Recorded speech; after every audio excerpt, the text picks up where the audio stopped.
હવે આજે આપણે જુઓ ધોરણ 12ની અંદર અર્થશાસ્ત્ર વિષયમાં ચેપ્ટર 4 બેન્કિંગ અને નાણાકીય નીતિ ઉપર આપણે વાત કરતા હતા.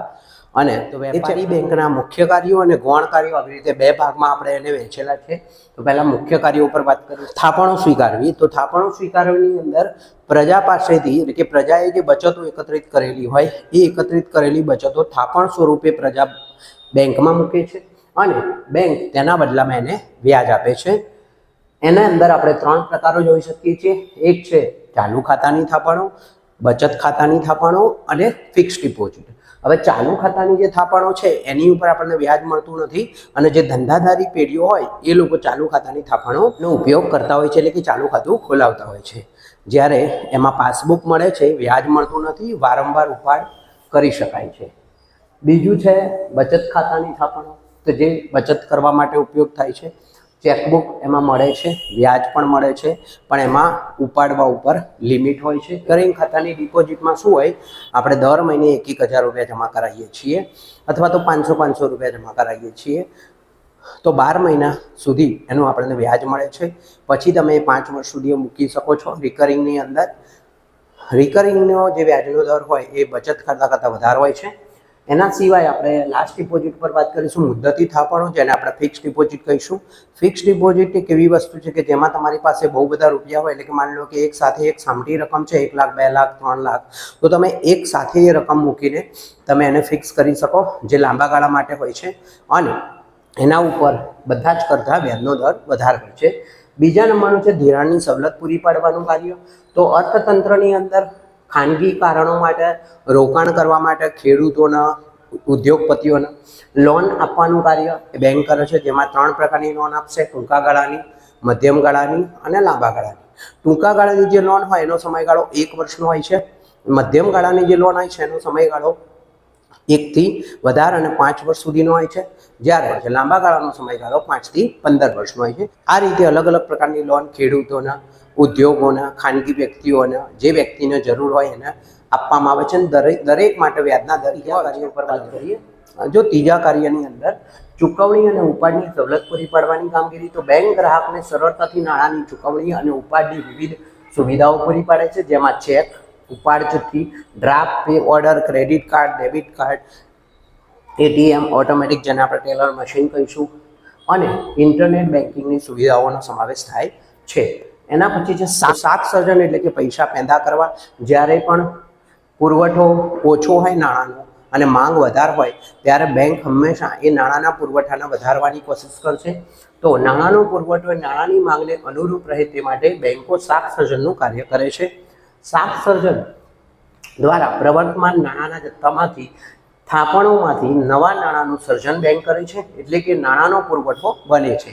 તો જ્યારે બેંકો શાક સર્જનની પ્રવૃત્તિ વધારે છે ત્યારે નાણાંનો પુરવઠો વધે છે.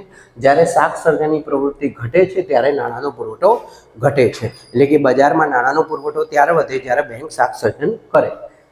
બેંક જ્યારે પોતાની પ્રાથમિક થાપણમાંથી ધિરાણ આપે છે ત્યારે એ ધિરાણનો ચેક વટાવવા માટે ધિરાણ લેનાર વ્યક્તિ, એટલે કે જેને લોન આપી હોય વ્યક્તિ, જ્યારે બેંકમાં જાય છે ત્યારે તે બેંકમાં અથવા તો એની બીજી શાખામાં એ ખાતું ખોલાવે છે અને આ ચેક જમા થાય ત્યારે નવા ખાતામાં તેટલા જ રૂપિયા જમા થાય છે. અને વ્યુત્પન્ન થાપણમાંથી, વ્યુત્પન્ન એટલે કે જે ઉત્પન્ન થયેલી થાપણ છે એમાંથી તે જ પ્રમાણે ત્રીજી વ્યક્તિને ધિરાણ મળે છે અને નવું ખાતું ખુલે છે અને નવી રકમ જમા થાય છે.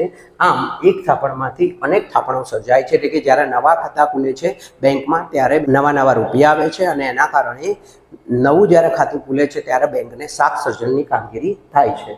બીજી બાજુ દરેક ધિરાણ લેનાર વ્યક્તિ પોતાના ખાતામાં જમા થયેલા રકમના ધિરાણનો ઉપાડ કરીને વાપરે છે ત્યારે અર્થતંત્રની અંદર નાણાંનો પુરવઠો વધે છે. એટલે કે જેને બેંકે લોન આપી હોય એ પોતાના પૈસા બેંકમાં જમા કરાવશે અને એમાંથી ઉપાડશે, એટલે એમાંથી અર્થતંત્રની અંદર એ નાણાંનો પુરવઠો વધશે. થાપણની પૂરેપૂરી રકમ જેટલું ધિરાણ કોઈ પણ બેંક કાયદા અનુસાર આપી શકતી નથી. દરેક થાપણ અમુક ટકા અનામત રાખીને બાકીની જ રકમ ધિરાણ આપવામાં આવે છે.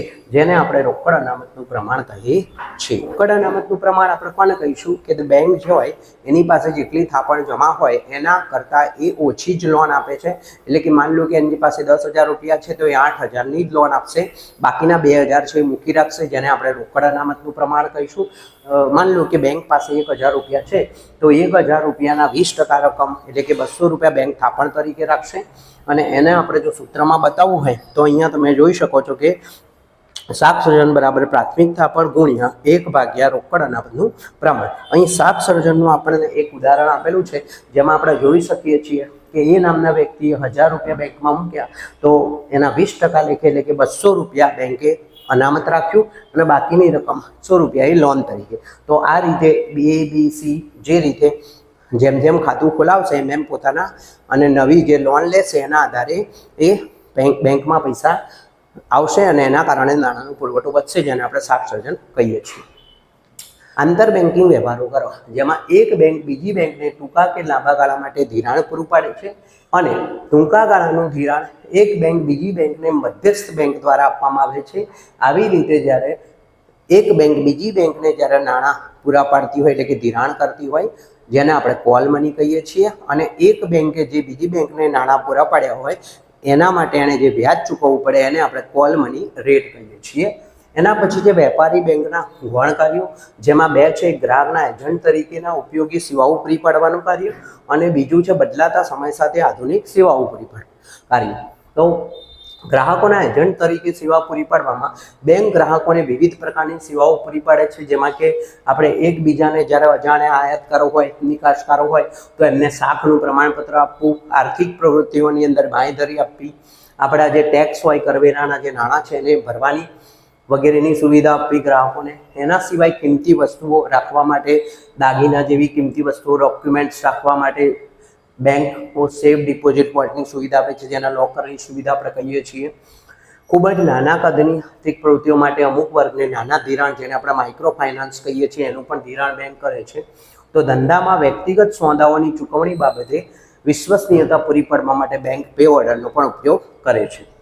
બદલાતા સમય સાથે આધુનિક સેવાઓ પૂરી પાડવાના કાર્યમાં બેંકો આજની કાર્ય પદ્ધતિ પ્રમાણે જોઈએ તો આજનો જે યુગ બદલાયેલો છે, જે ઇન્ટરનેટનો આપણો યુગ છે, એમાં ચલણ કે ચેક વાપર્યા વગર બેંકો એક ખાતામાંથી બીજા ખાતામાં એટલે કે એક ગ્રાહકના ખાતામાંથી બીજા ગ્રાહકના ખાતામાં પૈસા નાણાંની ઇલેક્ટ્રોનિક ટ્રાન્સફર દ્વારા એટલે કે નાણાંની ઇલેક્ટ્રોનિક ટ્રાન્સફર માટે NEFT જેને નેશનલ ઇલેક્ટ્રોનિક ફંડ ટ્રાન્સફર અને RTGS જેના આપણે રિયલ ટાઈમ ગ્રોસ સેટલમેન્ટ દ્વારા સુવિધાઓ, એના દ્વારા નાણાં એક ખાતામાંથી બીજા ખાતામાં આપણે મોકલી શકીએ છીએ અને એ સુવિધા આપણને આપે છે.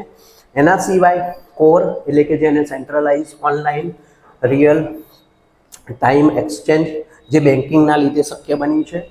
વળી banking, internet banking, mobile banking એપનો ઉપયોગ કરીને ગ્રાહકના ખાતામાંથી બધી જ વિગતો કોમ્પ્યુટર અને મોબાઈલની મદદથી આપણે જોઈ શકીએ છીએ અને વસ્તુઓની ખરીદી આપણે કરી શકીએ છીએ.